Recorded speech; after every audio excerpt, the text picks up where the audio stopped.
הסרס והערפל לאומים ועלי יזרח אדוני יעבודו עלי יראה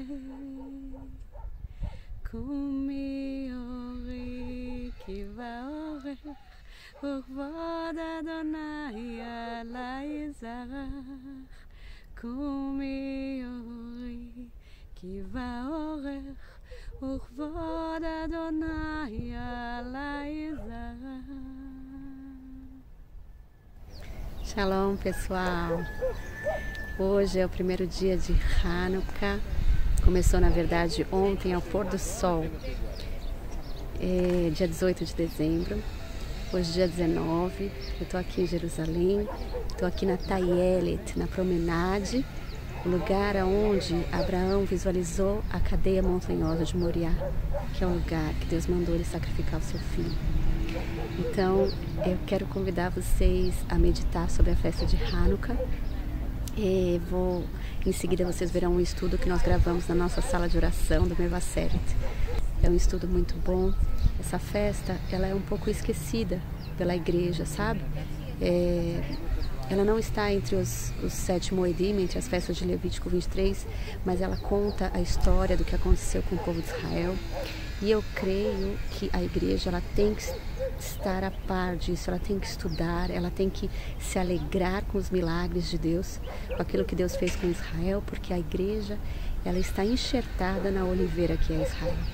Ela faz parte dessa história. Então, conheça, estude. E outra coisa, as festas, elas são um preparatório para aquilo que está por vir. As festas, elas não somente falam de algo que já aconteceu, mas elas são proféticas sobre aquilo que vai acontecer ainda no final dos tempos. Então, você vai ver um relato que fala de perseguição, de antissemitismo, um relato que fala de resistência de pessoas que foram remanescentes. Infelizmente, muitos apostataram. E nós sabemos que muitos vão apostatar. Muitos vão seguir o fluxo, aquilo que está acontecendo por aí. Mas poucos serão os remanescentes. Você quer ser um remanescente? Você quer permanecer na palavra e no centro da vontade de Deus? Em nome de Yeshua, amém? Assistam esse estudo, queridos. Um abraço.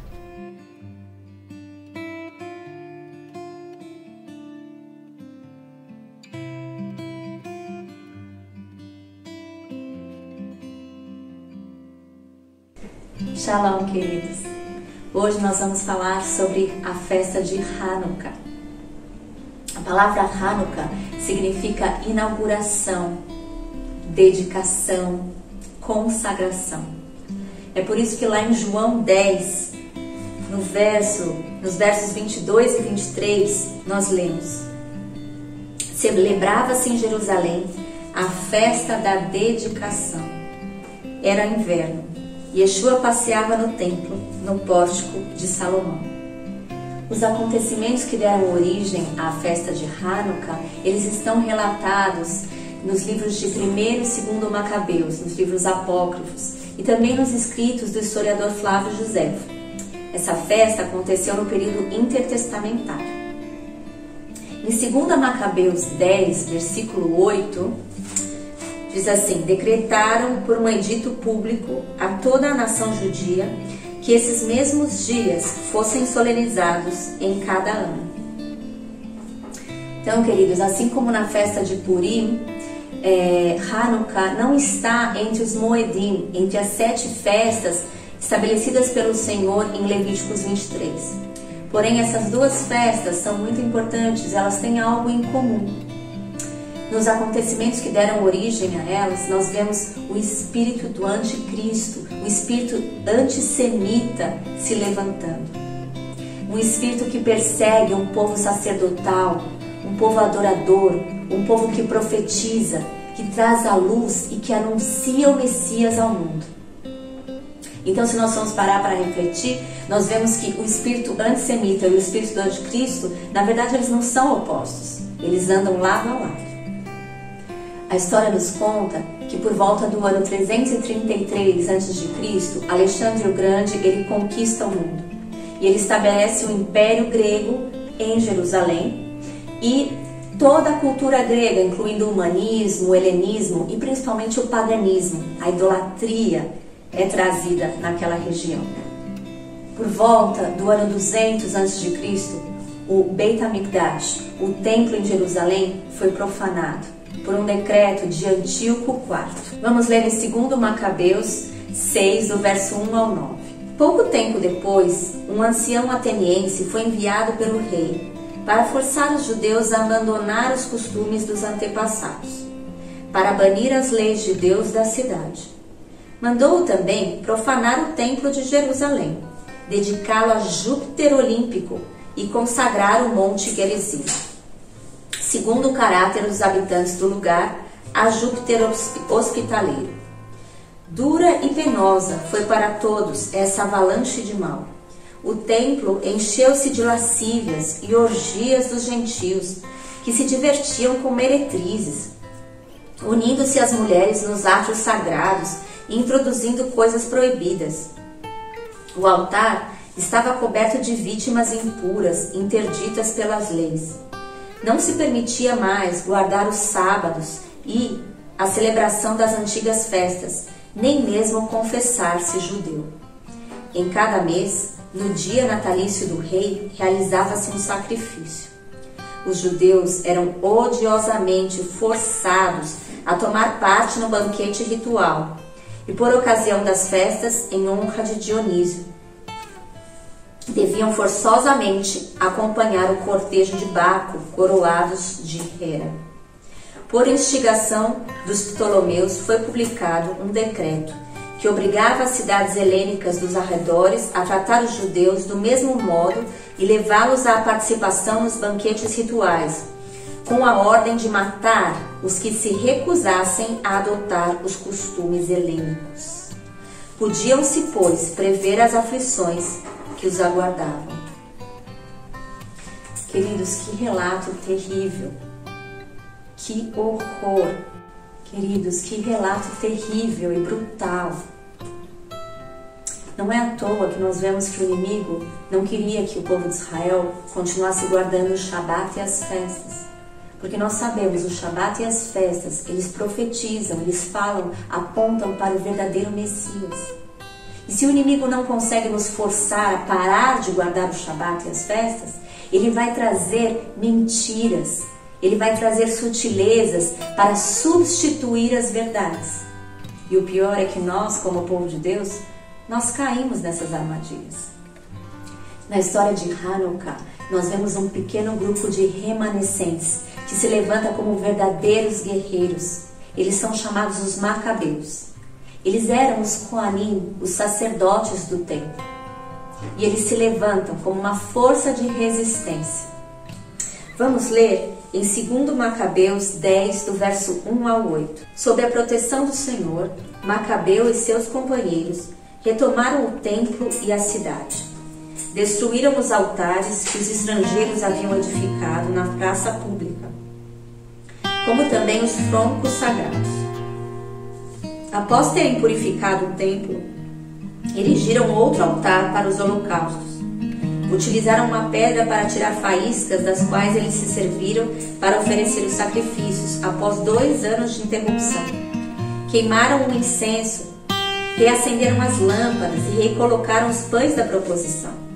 Feitas essas coisas, prostraram-se por terra e suplicaram ao Senhor que não mais os entregasse a semelhantes calamidades, mas, se recaíssem nas ofensas, que corrigisse com brandura, sem entregá-los às mãos das nações ímpias e bárbaras. Foi no dia do aniversário da profanação do templo pelos estrangeiros, isto é, no dia 25 do mês de Kislev, que eles o purificaram. Prolongaram as cerimônias e os festejos por 8 dias, como na ocasião da festa dos tabernáculos, recordando-se de que, pouco antes, na ocasião dessa festa, habitavam nas montanhas e nas cavernas como animais selvagens. Foi assim que, levando ramalhetes, ramos verdejantes e palmas, cantavam hinos àquele que lhes havia concedido a dita de purificar o seu templo. decretaram por um edito público a toda a nação judia que esses mesmos dias fossem solenizados em cada ano. Então aqui nós estamos para relembrar esses acontecimentos tão importantes que nos ensinam muito. Foi um pequeno grupo que se levantou, assim como Davi se levantou contra Golias. Um pequeno grupo se levantou contra um grande império. E agora, o que nós podemos aprender? Quais as lições que nós tiramos desses acontecimentos da história? Nós vemos que o espírito do antissemitismo, o espírito do anticristo tem crescido nesses dias. E como nós vamos nos posicionar? Nós vamos deixar com que essas influências venham com as suas sutilezas e mentiras para profanar o nosso templo, a nossa mente?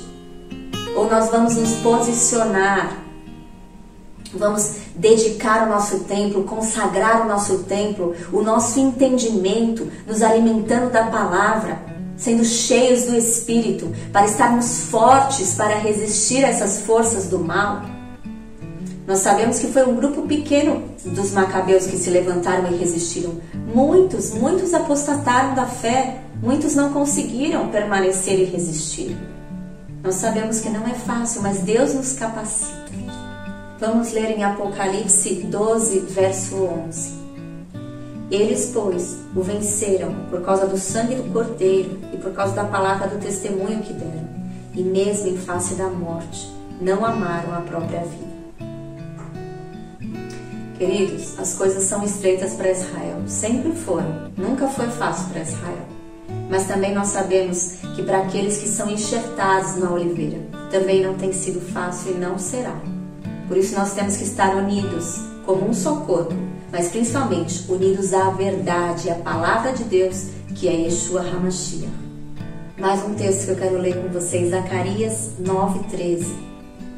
Porque curvei Judá para mim, enchi com Efraim o arco, suscitarei os teus filhos, ó Sião, contra os teus filhos, ó Grécia, e por-te-ei, ó Sião, como a espada de um poderoso. Mais um texto, vamos ler para que nós nos alimentemos com a palavra de Deus. 2 Coríntios 10, 4 a 6. Porque as armas da nossa milícia não são carnais, mas sim poderosas em Deus para a destruição das fortalezas, destruindo os conselhos e toda altivez que se levanta contra o conhecimento de Deus, e levando cativo todo entendimento à obediência do Messias, e estando prontos para vingar toda a desobediência, quando for cumprida a vossa obediência. Queridos, vamos influenciar com a verdade. Não vamos aceitar aquilo que vem a nós de bandeja, mas vamos voltar para a palavra de Deus. Queridos, andemos de acordo com a verdade, com a palavra de Deus. Busquemos, nesse período das festas, busque estudar, busque a verdade, busque a fonte, busque orar e ter a confirmação do Espírito Santo, busque se dedicar nesse tempo. Amém? Muito obrigada por participarem conosco. Vamos orar. Pai, em nome de Yeshua, Senhor, nós te agradecemos por esse período de Hanukkah. Nós te agradecemos por aqueles que antes de nós foram mártires, foram fiéis, Senhor. E que nós podemos receber essa herança, Pai. Uma herança de resistência, de amor a Ti, de amor ao Teu templo, de amor à Tua presença, de amor à Tua palavra, Senhor. Pai, nos ajuda a sermos fortes guerreiros, Pai. Guerreiros bíblicos, Senhor. Nos ajuda, Pai. Nos fortalece nesse tempo, Pai, que estamos agora podendo nos encher, Senhor. E quando chegar o dia mau, Senhor, que nós possamos permanecer firmes, Pai. Em nome de Yeshua HaMashiach. Amém. Nós abençoamos vocês aqui de Israel. Shalom, shalom.